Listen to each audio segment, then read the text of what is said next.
Hi everyone, so this is me again. So this is what the another system looks like. So we come over here.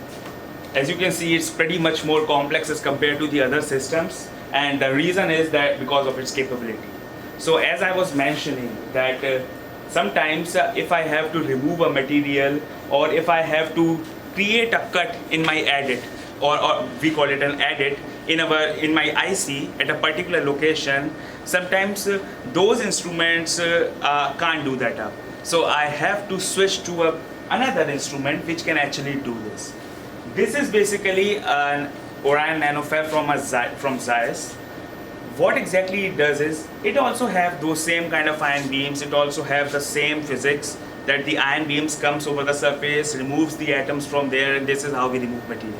But here the ion beams which are used are helium and neon.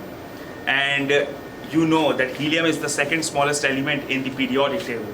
So it has a very smaller size, and the ion made up of helium are also very smaller in size.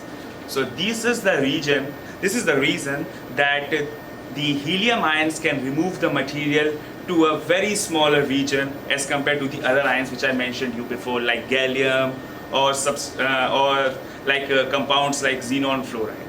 Okay, so this is what this system is about. This system has two ion beams, the helium and neon. Okay, so you can use both of them. Both of them have their own advantages. Okay, this system is a bit more complex to actually handle, but it has all the physics which is similar to the other FIPSEMs. The only difference is we are using the ions which are smaller in size, so that we can remove the material from a smaller location. Okay, I'm just going to show you around a bit over here. If you can see that if you can see over here, you see those small holes you are looking at into this. This is what an ion beam can do. It can create a circuit removal material from there, and actually can help us in understanding that how the functionality of our an IC can change. Okay, if we change a particular combination, I should say, or if we can change a particular circuit.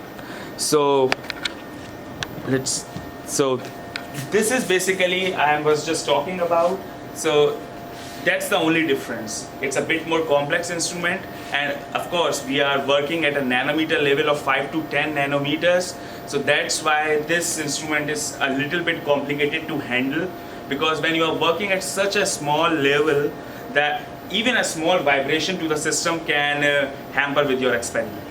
So this is what the focus ion beams are all about, and this is how we can use them in various applications in hardware security, physical inspection, okay, and in other failure analysis techniques as well, to analyze our circuit and see that if there is any vulnerability, or how we can protect our circuit or our IC from an outside attack.